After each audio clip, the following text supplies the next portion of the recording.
예, 오늘은 에스겔 46장을 함께 교제하도록 하겠습니다.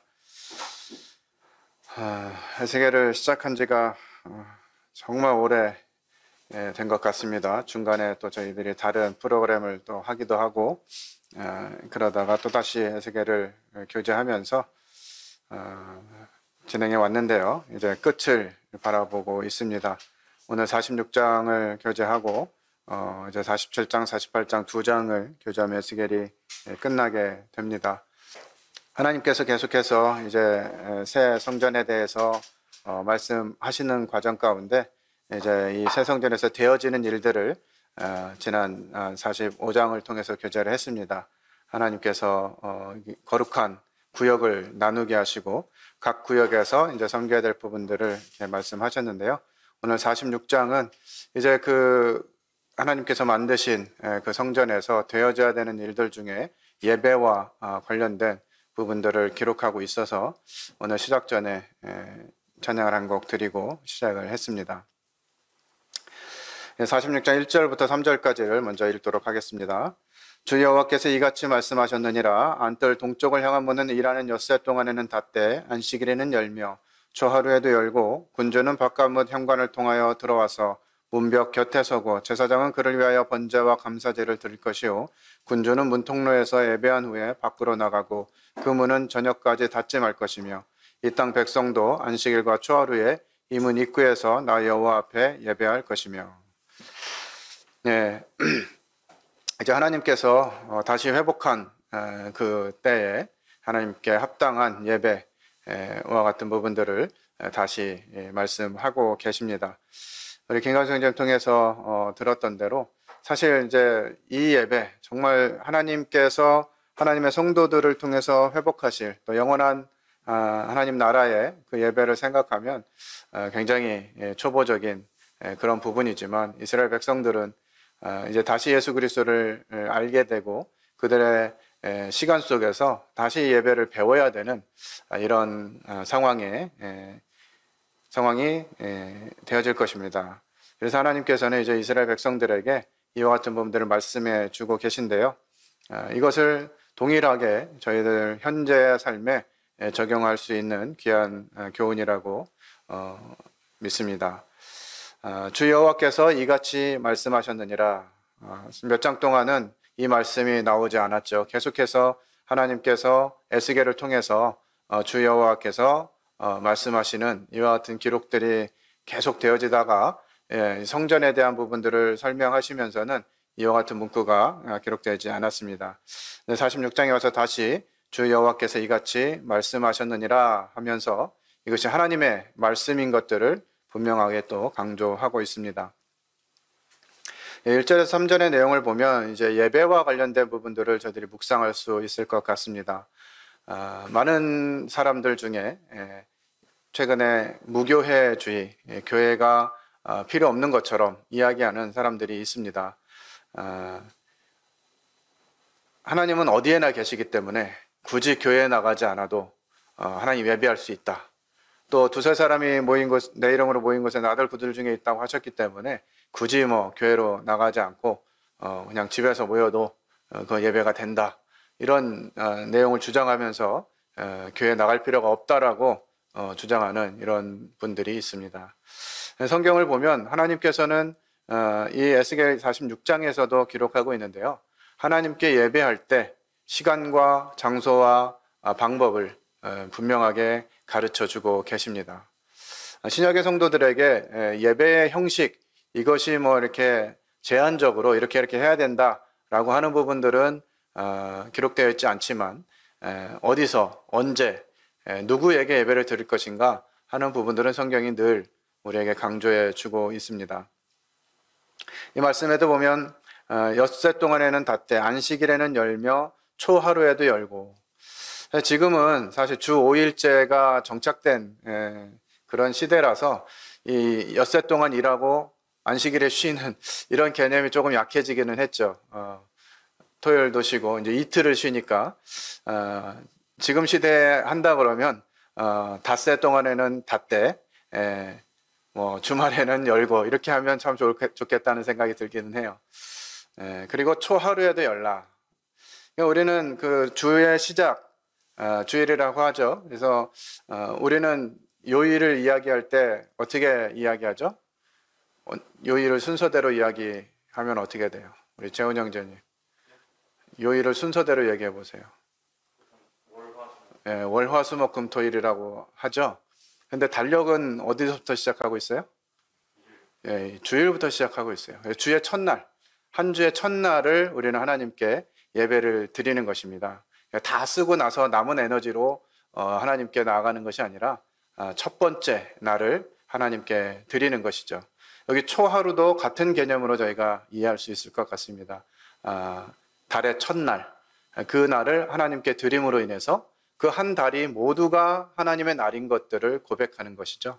주의 첫날 우리가 하나님을 기억하면서 예배드리는 것, 그것 또한 한 주간의 시작인 그 시점에 하나님을 기념하면서 예배를 드리는 것처럼 초하루에도 그렇게 하라고 말씀해 주고 있습니다.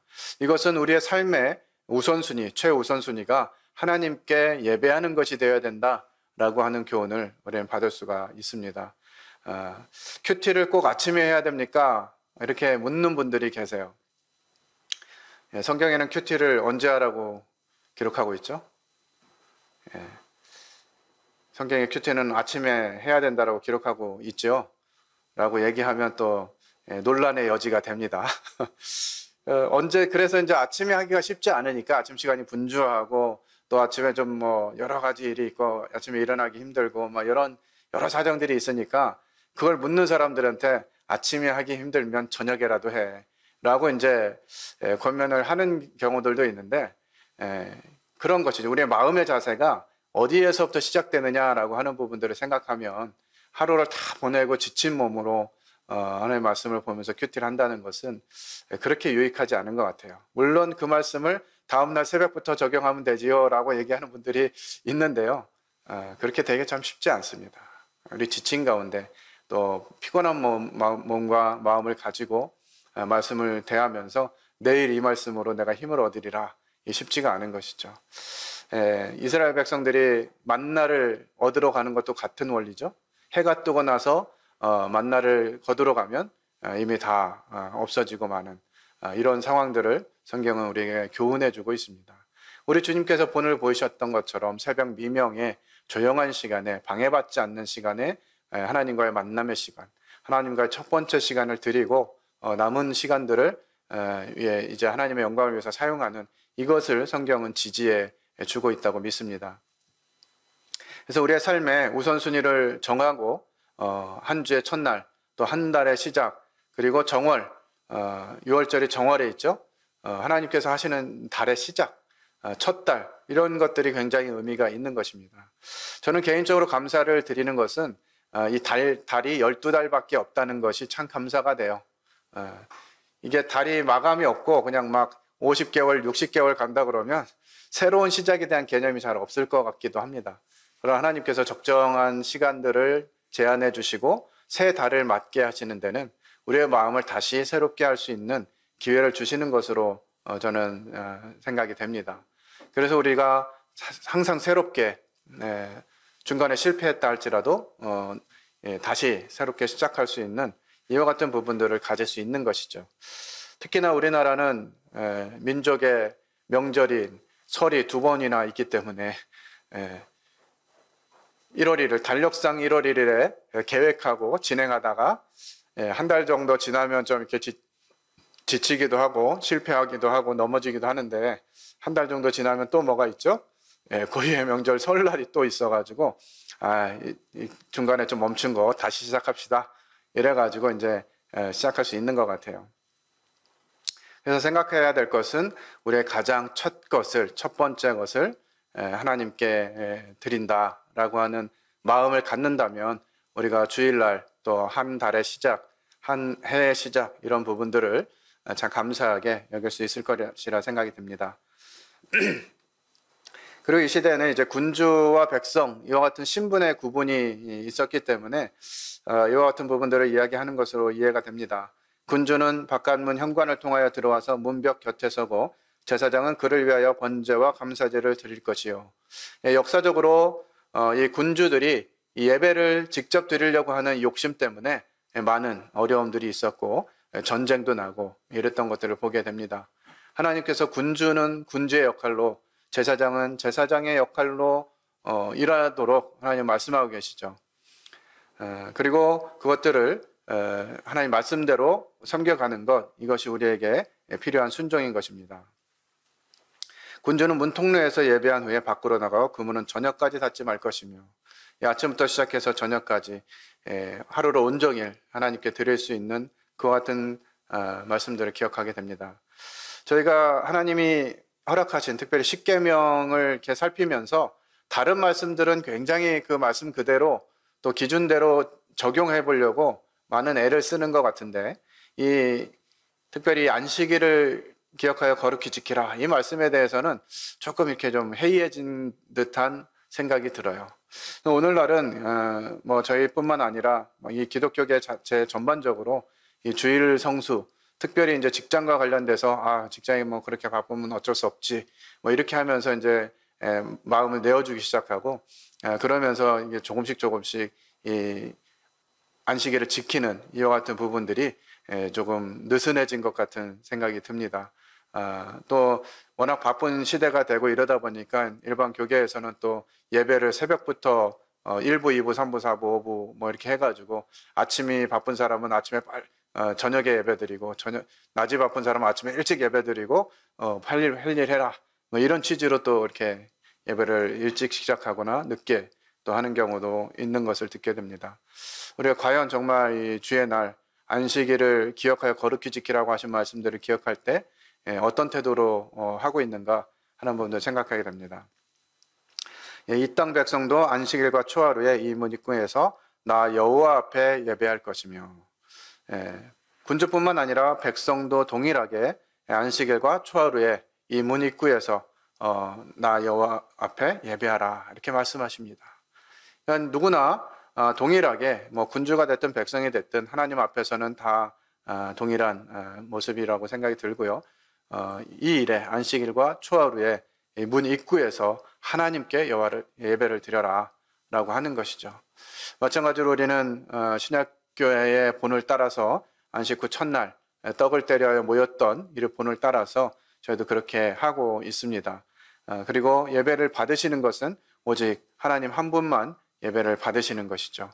그래서 이 예배라고 하는 부분들을 생각하게 될 때, 우리는 뭔가 우리가 와서 하나님을 예배하면 하나님이 뭔가 조금 더 이렇게 영광스러워지시고 더 높아지시고 뭔가 더 풍성해지실 것 같은 이런 마음을 갖는데요. 이것은 하나님이 계획하신 예배에 대한 마음이 아닌 것 같습니다. 하나님은 예배를 통해서 하나님이 어떤 분이신지 우리가 만나게 하시고, 우리가 경험된 그 하나님을 마음 가운데 중심에 두고 한 주를 살아가도록, 한 달을 살아가도록, 한 해를 살아가도록 이렇게 허락하시는 것이죠. 그래서 예배는 하나님께서 믿는 자들, 자녀들을 위해서 준비하신 특별한 계획이다라고 하는 부분들을 생각하게 됩니다.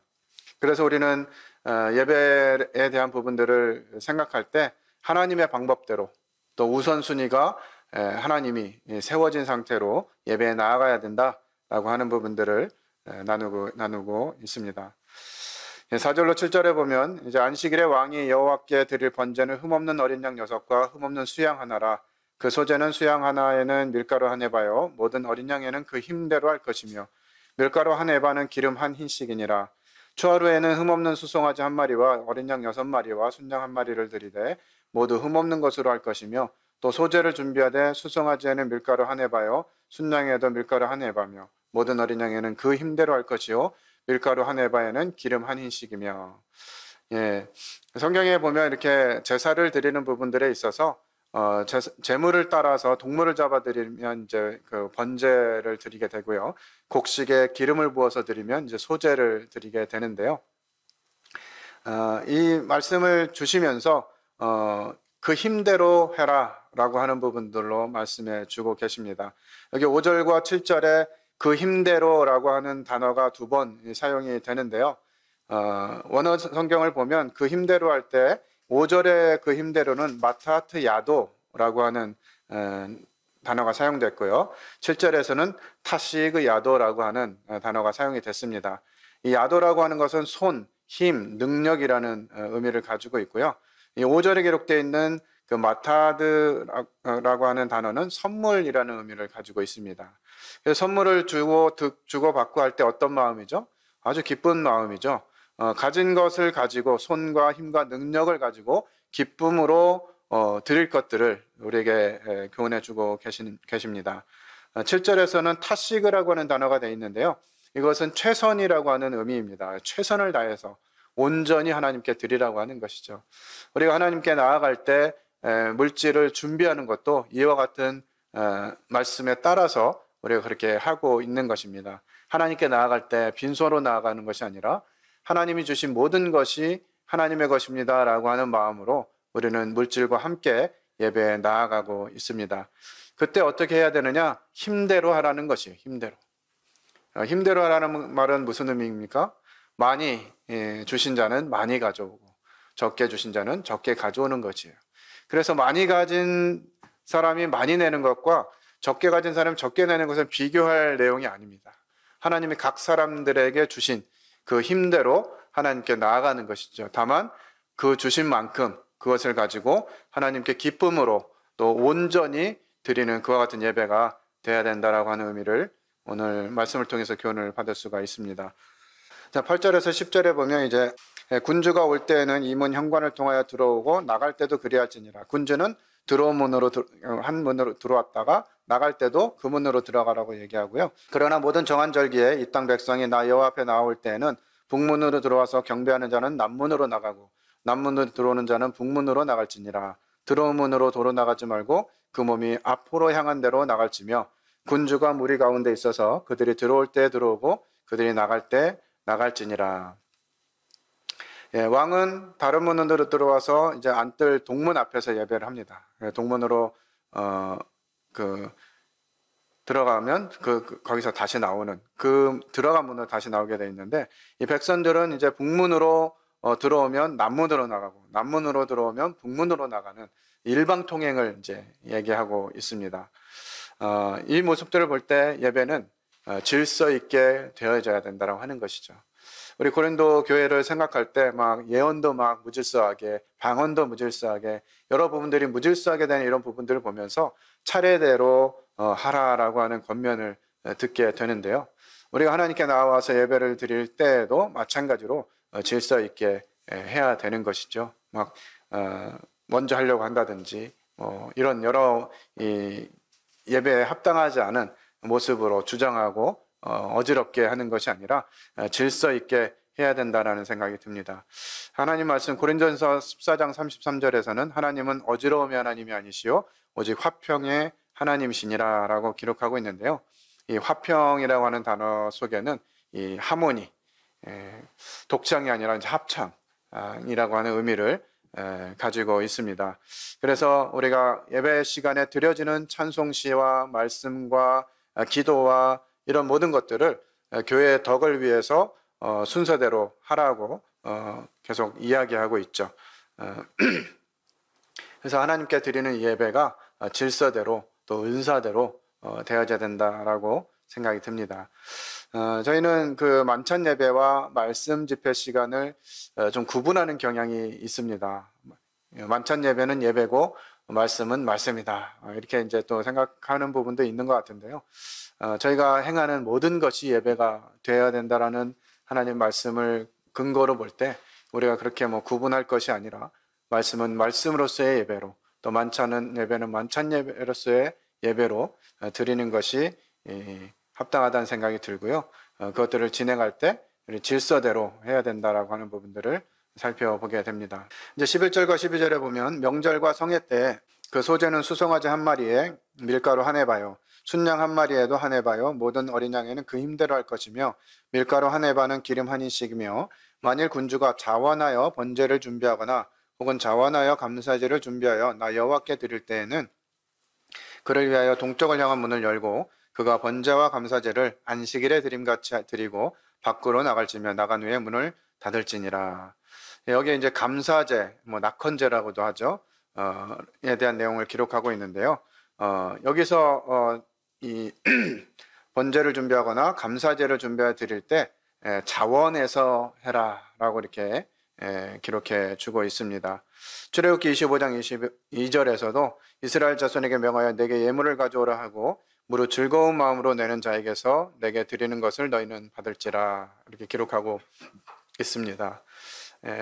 억지로 뭐 하는 것이 아니라 자원해서 드리는 것을 받으라고 이렇게 말씀하고 있는데요.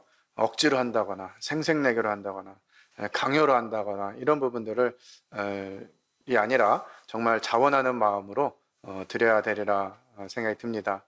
이 자원이라고 하는 말 자유죠. 하나님께서 우리에게 이 자유의지를 태초부터 만드실 때 주셨는데 그것은 충분히 하나님이 아닌 다른 것을 선택할 수 있는 자유를 말씀하시는 것입니다. 하지만 그 자유를 가지고 우리가 하나님께 나아갈 때, 하나님께 기쁨으로 드리게 될 때 그것을 하나님은 받으시는 것이죠. 억지로 하는 것이 아니라. 그래서 하나님은 이 자유를 우리에게 사랑으로, 사랑의 관계로 만드셨기 때문에 자유를 주셨다라고 저는 믿습니다. 그래서 자유롭게 자원해서 하나님께 드리고 교회의 한 몸이 되어지고 또 교회에서 봉사하게 될 때 오히려 더 힘이 되어지고 기쁨이 있을 수 있는 것이죠. 누가 시키니까 하는 것이 아니라. 저희가 자주 듣는 겉면의 말씀이죠. 교회는 다니는 데가 아니라 참여하는 곳이다. 이렇게 말씀하시는데 그런 것 같습니다. 그냥 왔다 갔다 하는 다니는 것이 아니라 함께 그곳에서 자원하는 마음으로 드리는 이와 같은 부분이 교회의 참된 모습이라고 생각이 됩니다.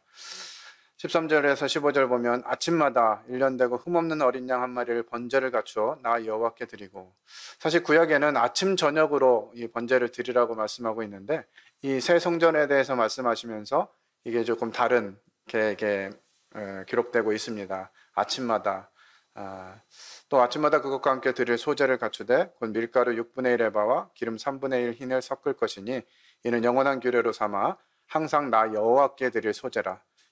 이같이 아침마다 그 어린 양과 밀가루와 기름을 준비하여 항상 드리는 번제물로 삼을지니라. 아침마다 정말 하루를 시작하면서 하나님을 기억하고 이것을 날마다 하나님을 기억하며 감사하고 하나님 베푸신 그 은혜들을 생각하면서 드리는 것이죠. 아침마다 새롭고 늘 새로우니 참 그 마음을 고백한 찬양시처럼 저희들이 아침마다 미쁘신 하나님, 찬양받기 합당하신 하나님을 만남으로 하나님께 드리는 이와 같은 시간들이 채워지기를 바랍니다. 16절로부터 18절에 보면 주 여호와께서 이같이 말씀하셨느니라. 군주가 만일 한 아들에게 선물을 준즉 그의 기업이 되어 그 자손에게 속하나니 이는 그 기업을 이어받음이oni와 군주가 만일 그 기업을 한 종에게 선물로 준즉 그 종에게 속하여 희년까지 이르고 그 후에는 군주에게로 돌아갈 것이니 군주의 기업은 그 아들이 이어받을 것임이라. 군주는 백성의 기업을 빼앗아 그 산업에서 쫓아내지 못할지니 군주가 자기 아들에게 기업으로 줄 것은 자기 산업으로만 할 것임이니라.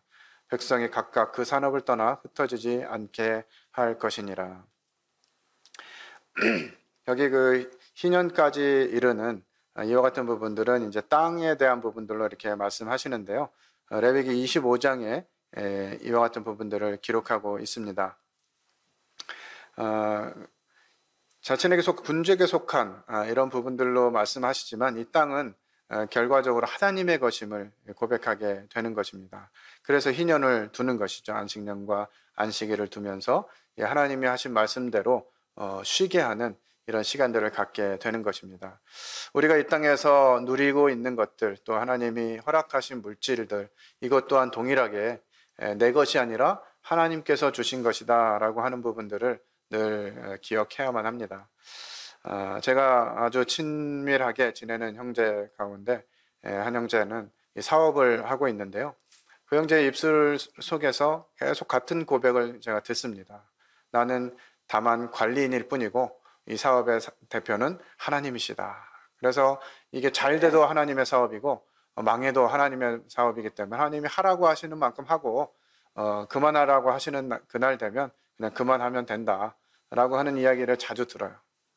그러면서 이제 뭐 대충 하느냐? 그렇지는 않습니다. 정말 최선을 다해서 사업을 해요. 그리고 그곳에서 나타나는 열매들을 또 이익들을 잘 분배해서 하나님이 원하시는 일들에 사용하고 있습니다. 참 그런 모습들 보면서 참 도전이 되고 주변에 이제 사업을 하는 또 형제들이 그 형제를 이렇게 보면서 많이 본받으려고 애써요. 그 형제들을 만나면 제가 부담 없이 밥을 얻어 먹습니다. 왜냐하면 항상 밥을 사면서 또 좋은 걸 사줘요. 뭐 소고기도 사주고 뭐 맛있는 것도 사주고 이렇게 하는데 이렇게 사주면서 늘 반복합니다. 형제님, 이건 내가 사주는 게 아니에요. 주님이 사주시는 거예요. 이렇게 이제 얘기하거든요. 그러니까 제가 형제한테 얻어먹는 게 아니라 주님이 공급하시는 걸 얻어먹기 때문에 그 형제들한테 이렇게 뭐 빚진 것처럼 이렇게 생각이 안 들거든요. 그걸 말만 그렇게 하는 것이 아니라 형제들이 실제로 그렇게 섬기는 것들을 보게 돼요. 저도 청년 시절을 보내면서 어른 성도들에게 그와 같은 대접을 받았고 정말 기쁘게 섬기고 기쁘게 드리는 것들, 하나님이 내게 주신 산업들을 가지고 하나님의 사람들을 섬기고 대접하고 봉사하고 이거 참 아름답다라는 생각이 듭니다. 그게 좋아 보이니까 뭐 모든 사람이 그렇게 했으면 좋겠지만 분량대로 해야죠. 하나님이 많이 주신 분들은 뭐 그렇게 할 수도 있으리라 생각이 들고요. 적게 주신 분들은 또 그렇게 다 할 수는 없겠죠.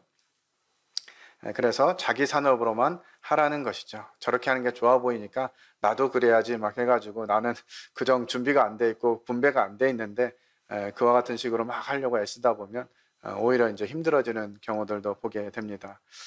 과유불급이라고 하죠. 지나친 것은 미치지 못한 것만 미치지 못하는 것과 같다라는 의미인데 우리 하나님의 주신 물질들 또 자원들을 사용하는 데 있어서도 동일한 마음으로 받으면 좋겠다는 생각이 듭니다. 19, 20절에도 그 후에 그가 나를 데리고 문곁 통행구를 통하여 북쪽을 향한 제사장의 거룩한 방에 들어가시니 그 방 뒤 서쪽에 한 처소가 있더라. 그가 내게 이르시되 이는 제사장이 속건제와 속죄제 희생제물을 삶으며 소제제물을 구울 처소니 그들이 성물을 가지고 바깥들에 나가면 백성을 거룩하게 할까 함이니라 하시고 말씀을 읽으면서 조금 의아한 생각이 들었습니다. 제사장들이 먹을 것, 그건 다 먹어서 거기서 이제 소화하라고 말씀하시는 것이죠. 제사장들이 먹는 거니까 일반 사람들이 그걸 먹으면 혹시 거룩해지지 않을까 하면서 그 제물들을 막 가져다 먹거나 이럴 수 있는 것이죠. 레위의 아들들이 그렇게 했죠. 항상 삶고 기름으로 태워서 거기서 이제 해결해야 될 것들을 이 레위의 아들들은 익힌 거 말고 날 것으로 가져와라 뭐 이런 요구를 하게 되고 그러면서 이제 이 불량하게 생각하면서 또 다른 불을 드리기도 하고 이 하나님의 예배가 점점 이 자기 방식대로 되어져 가는 모습들을 우리는 성경을 통해서 확인할 수가 있는데요. 하나님이 하신 말씀 그대로 제사장들이 먹을 것들은 제사장이 먹게 하는 이것이 이제 우리에게 필요한 것이죠. 사울 왕처럼 다 진멸하라고 했는데 좋은 것들은 하나님께 드리기 위해서 남겼습니다 라고 하는 뭐 겉에서 표현적으로 보여지는 것은 좋을지 모르지만 하나님께 순종하지 않는 것은 하나님 기뻐하시는 것이 아닌 것이죠. 그래서 우리는 하나님의 말씀을 기초로 하나님 말씀하신 것들을 그대로 들으면서 순종할 필요가 있다는 생각이 듭니다. 마지막으로 21절로 24절에 보면 나를 데리고 바깥들로 나가서 나를 뜰 네 구석을 지나게 하시는데 본즉 그 뜰 매 구석에 또 뜰이 있는데 뜰의 네 구석 안에 집이 있으니 길이는 40척이요 너비는 30척이라 구석의 네 뜰이 같은 크기며 그 작은 네 뜰 사방으로 돌아가며 부엌이 있고 그 사방 부엌에는 삶는 기구가 설비되었는데 그가 내게 이르시되 이는 삶는 부엌이니 성전에서 추정드는 자가 백성의 재물을 여기서 삶을 것이니라 하시더라. 어떻게 보면 이스라엘의 실패는 예배 실패다라고 이렇게 생각할 수가 있습니다. 예배를 안 드린 게 아니죠. 예배를 열심히 드렸어요. 그런데 잘못 드린 것들을 하나님은 말씀하고 있습니다.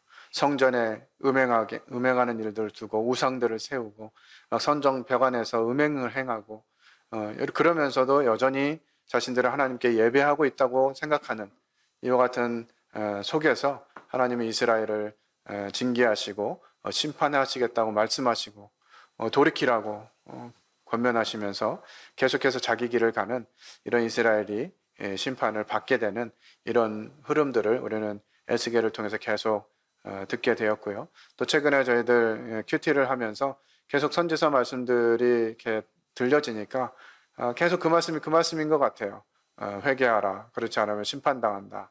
그렇지만 하나님이 회복시키신다. 너무 자주 들으니까 또 무뎌지는 것 같은 느낌이 있습니다. 어차피 심판하셔도 하나님 회복하실 텐데 뭐 이런 느낌도 일부 갖게 되는 것 같아요. 이 사단이 우리들의 마음을 쉽게 빼앗아가고 하나님 말씀에 매진하지 못하도록 이렇게 하는 것 같습니다. 하나님이 우리에게 예배하라고 하신 이런 부분들을 보게 되는데요. 이사야 1장에서 보면 뭐 다 읽지는 못하겠습니다. 파란색 부분 보면 너희가 내 앞에 보이러 오니 그것을 누가 너희에게 요구하였느냐 내 바닥만 밟을 뿐이니라. 헛된 재물을 다시 가져오지 말라. 분양은 나의 가증이고 여기는 바요 월삭과 안식일과 대회로 모이는 것도 그러하니 성회와 아울러 악을 행하는 것을 내가 견디지 못하겠노라. 내 마음이 너희 월삭과 정한 절기를 싫어하나니 하시면서 이제 참된 예배를 위해서 말씀하십니다. 너희는 스스로 씻으며 스스로 깨끗게 하여 내 목전에서 너희 악업을 버리며 악행을 그치고 선행을 배우며 공의를 구하며 학대받는 자를 도와주고 고아를 위하여 신원하며 과부를 위하여 변호하라 하셨느니라. 우리의 예배 모습이 어때야 하는지 우리는 이 이사야 1장 말씀을 읽으면서 마음 가운데 깊이 묵상해야 될 줄로 생각이 됩니다. 내가 열심히 드린다고 최선을 다해서 한다고 하는데 그것이 하나님이 미워하는 예배가 되고 있지는 않은지, 형식적으로 거칠애로 누구에게 보이기 위해서 드리는 예배라면 그렇게 될 수밖에 없다고 하는 것이죠. 그러나 하나님이 말씀하신 대로 우리 마음을 돌이키고 악행을 그치고 선을 행하고 공의를 구하고 이와 같은 하나님 뜻에 맞는 예배가 드려질 때 하나님이 영광 받으실 뿐만 아니라 우리가 하나님을 통해서 얻은 이 영광스러운 신분과 이 삶을 더 유익하게 또 힘있게 살아갈 줄 믿습니다. 이 에스겔 46장을 통해서 분명히 우리의 예배의 모습 이런 것들을 돌아보고 저희가 기도로 계속해서 저희 모임의 공식적인 집회 영광이 회복되기를 기도하고 있는데요. 먼저 예배의 삶, 내 삶의 첫 번째, 내 시간의 첫 번째, 내 물질이 사용되지는 첫 번째가 하나님이 될 수 있는 이런 우선순위를 세우고 하나님의 말씀대로 나아가는 저희들이 되기를 원합니다. 기도하고 마치도록 하겠습니다. 아버지 하나님, 오늘 에스겔 46장을 통해서 하나님이 찾으시는 예배, 하나님 구하시는 심령이 무엇인지를 저희들 묵상케 하심에 감사를 드립니다. 저희들이 다 하고 나서 다 쓰고 나서 남는 것을 하나님께 드리는 것이 아니라 시간과 물질과 몸의 에너지를 가장 첫 번 것을 하나님께 드리고자 하는 이와 같은 마음이 회복되게 하시고 특별히 하나님의 날, 또 하나님을 예배하는 시간을 귀히 여기게 하셔서 인간적인 예배의 모습이 아니라 참되신 하나님을 섬기는 그와 같은 시간들로 또 채워질 수 있도록 은혜를 베풀어 주시기 원합니다. 저희들의 삶에서 예배가 회복되어질 때 하나님께서 저희와 함께 하시고 저희를 통해서 능력을 나타내실 줄로 믿습니다. 사랑하는 저희 성도들, 먼저는 하나님께 자기 자신을 돌아보고 잘못된 부분들을 회개하며 하나님과 깊은 관계 속에 가장 우선의 것을, 가장 좋은 것을 하나님께 드리는 이것이 삶의 기본이 될 수 있도록 은혜를 베풀어 주시기 원합니다. 오늘 인도하신 하나님께 감사를 드리며 살아계신 하나님 아들 예수 그리스도의 이름으로 기도했습니다. 아멘.